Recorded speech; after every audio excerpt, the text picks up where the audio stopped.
Well, it's the new trip I'm doing now. I loaded just southeast of Winnipeg, just the same shipper I dealt with last time. The town is called Ile-des-Chênes, Manitoba. And picked up some gas pipeline stuff, and I was afraid, you know, my fuel would run out on me, because I was really just about 1/4 of a tank, and I was sick and tired of buying fuel in Canada. You know, like $5 over here per gallon, 6 in Northern Ontario. So, and last time I fueled was at the Flying J in Winnipeg, and actually it lasted me for the whole day yesterday when I was running around Nipawa, Aalborg, and then went down south. Oh, and one little adventure. Yesterday I wanted to shut down at a truck stop. I found in my truck stop directory Esso truck stop in Winnipeg, right on that Highway 7 as I was coming south from my last drop, Aalborg. And I go on Highway 7 and my GPS says go like 5 kilometers south of the perimeter highway, of the bypass. And that didn't make much sense, because most truck stops are at the perimeter. And anyway, I couldn't find it, so I had to go through the there was no other I didn't see any other places where you can park, so I had to go through the entire Winnipeg on that 7, and I think it was what 165 or something. But anyway, I was just going down through downtown traffic. There was an accident, took me forever, but finally I found a Walmart, did some shopping over there, parked, but I couldn't sleep there because it was a shopping mall. So I just did something I really don't like doing. I drove to the shipper and parked the truck near the facility and slept there. You know, I don't like it, but there was no other choice. I couldn't find any other places where to park. You know, and it's cold. It's like -18 Celsius. But then I checked the weather forecast on the computer, and it shows, like, you know, the best thing is I like checking by the hour, and I could see right away that it was getting warmer. Like at 12 o'clock at midnight, it was getting like 15 Celsius minus, you know, then 13, 14, and when I woke up, it was like -11. And I didn't even idle. I idled like a couple of times, once before I went to bed and once in the middle of the night, and I slept with the curtains closed. But it was still very cold, you know. Like this time I have 4 pieces. Last time I only had 1, now I have 4 pieces. So more straps, you know, and all the winches. You know, there's so much ice and dirt, snow under there, so it was very hard to move winches. I mean, Jesus, it's really so difficult to work when it's cold, you know. But the good thing is, then I started driving towards the border. It's like 50 miles towards the Pembina, North Dakota. And I was keeping a close eye on my, you know, fuel gauge needle, and it was still hovering above 1.25. I figured, hey, you know, I'll go, because I know there's on halfway between the border and that place where I loaded, there was a kind of my another option. There was another, I think, Husky, Morris, Manitoba, so I could have bought fuel there. But I looked at the gauge, I was doing fine, so I figured it would last to the border, so I kept going. Because they did not give me my pay. Wednesday's my payday, but because I submitted the paperwork only on Tuesday and my cutoff is Monday, so no pay for me. I called them and they said, hey, we can do a special advance.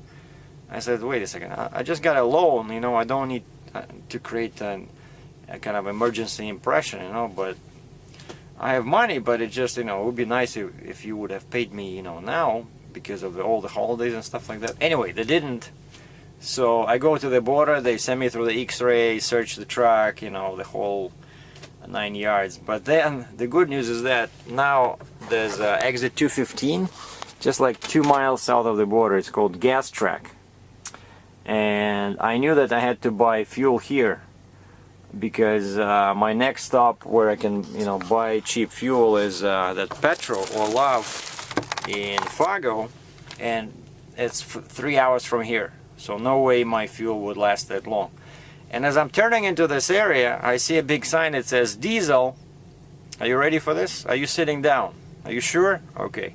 diesel is 3.889 per gallon. I'm like, what? So I jump in the pump lane. I'm thinking, okay, 3 hours, so that's like, you know, 250 miles or whatever. No, 200 miles, so I need about 50 gallons. So, but I got so happy with this low price that I put in 75 gallons, and as a result of that, I got free coffee. Hey, so now I'm, you know, I'm sitting pretty with free coffee and 2 protein bars, $2 each. So you see, instead of 7 I paid last time in Canada, this is 4 and free. Cool. I don't know, but each time I cross into US, it's like freaking total different planet, you know? It's like people in Canada are living in the entire different dimension. I'm from Canada myself, but you know, it's like what they say about if you remember about West-East Germany, you know, where they say why East Germany failed and there was that revolution where they had to break the Berlin Wall. You know why? I read about this because they had television. So they had television from the West Germany, and they were able to see all those goodies on the other side of the Berlin Wall. And you cannot do that to people. Like show them all this stuff and then, hey guys, but actually you are from East Germany, you know, stay behind that Berlin Wall. So of course they broke down the wall, you know, television, information. So the same here, you know, I'm really getting upset with Canadian infrastructure, you know, like that Highway 1117, because I have the chance to compare, right? I'm not a stupid, you know, farmer. No offense, I mean, sitting somewhere, you know, in the boonies. I travel all over US and Canada, so I have a chance to compare, and I see what's what. Now, the kicker is, sorry, when I go inside, and I honestly ask the guy, because that's my sincere question, I said, how can it be, how can such a huge difference in price be? We are 2 miles south of the border with Canada, right? On that end, it's $5 per US gallon. Here is 3.889.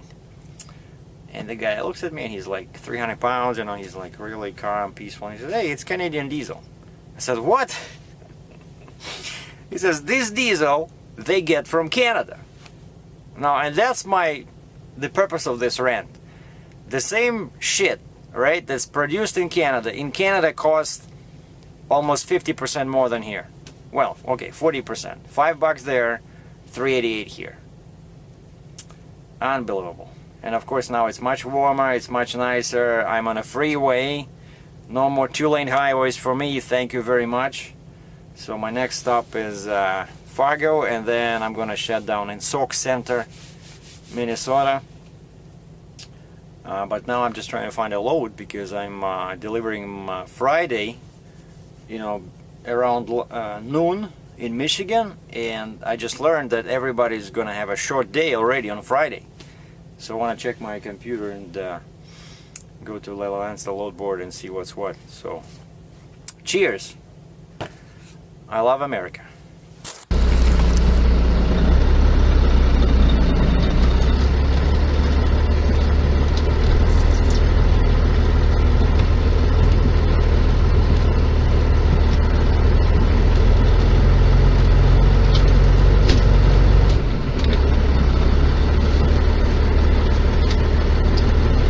Spent about an hour with the load board.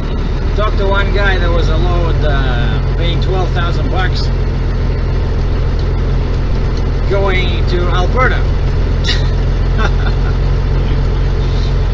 I mean, I hate that Western Canada, but Jesus, I need to make some money, right? After all these repairs.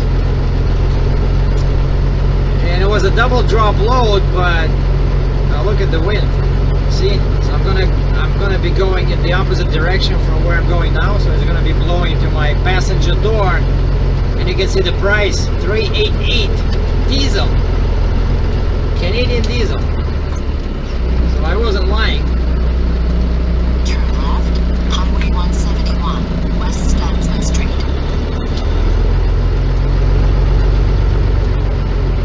And so that guy asked me a bunch of questions. Oh, can you handle the height? Can you handle the weight? Like the weight was 60,000 pounds. I said, yes, come on.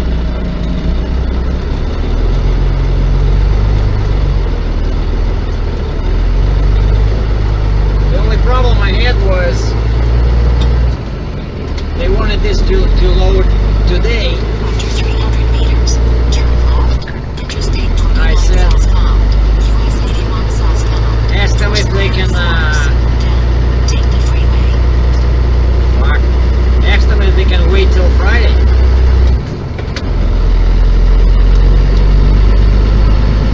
After 200 meters, And he calls me back. And he says, oh, that load is gone. See, that what happens when you don't have a direct shipper, where you have 20 brokers between you and the ultimate freight owner. Oh yeah, that load is gone. But you know, you're just asking like 50 questions. Maybe if you would have asked me 49 questions, we would have that load.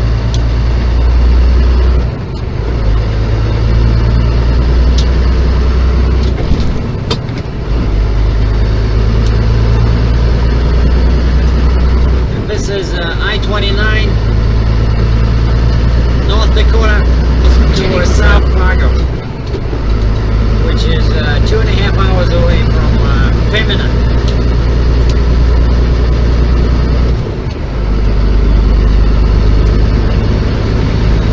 So the only good thing about this trip is that my load hardly weighs 10,000 pounds, and it's very low profile. So I'll be driving 92k an hour, utilizing my ultra slow axle ratio and trying to save fuel.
Sauk Centre, Minnesota, shut down for the night, and I want to show you guys my load. I couldn't do it during the daytime because it's kind of a secret load, you know, a semi-military hush-hush type of kind of deal.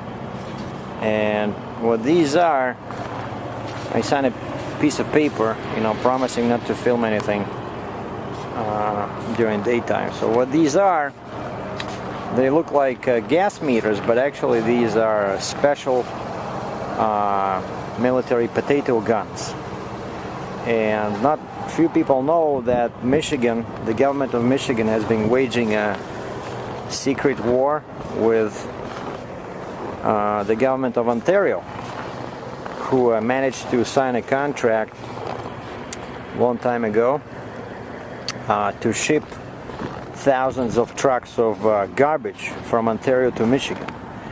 And Michigan has been trying to renegotiate this deal to no avail, and they had to resort to these drastic measures.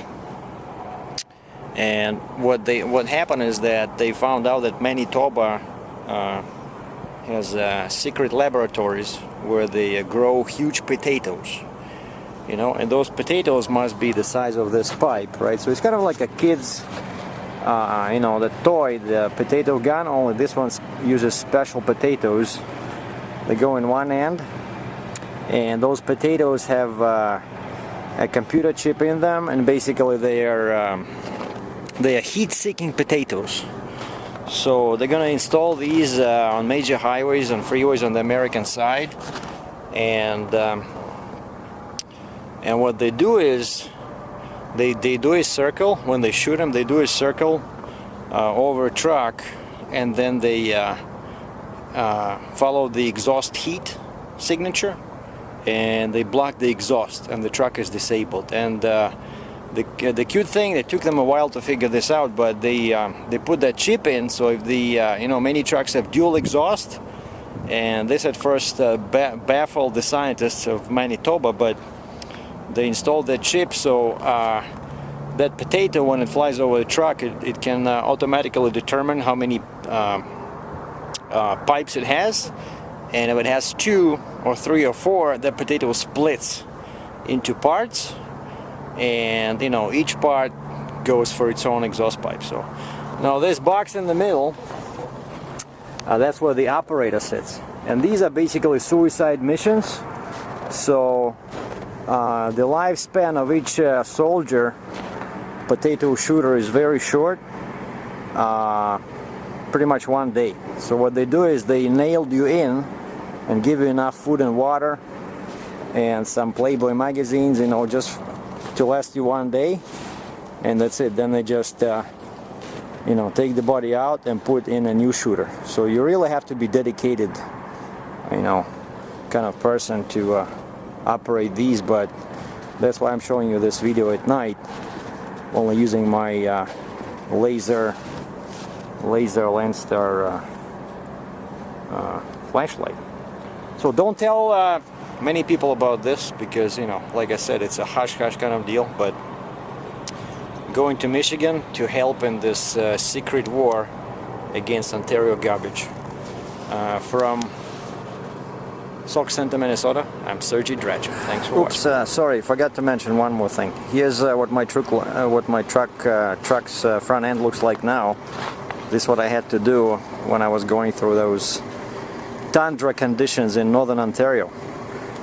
This helped to improve the temperature, you know, inside the cab, and the engine seemed to run a bit warmer, but still it was mainly around 172, 175 Fahrenheit. But I just used basic mats, as you can see, 2 mats, and I positioned them vertically, leaving that gap in the middle, and used a bunch of bungee cords. So this is you know, quick and workable solution for anyone who drives in the northern kind of snow-covered areas.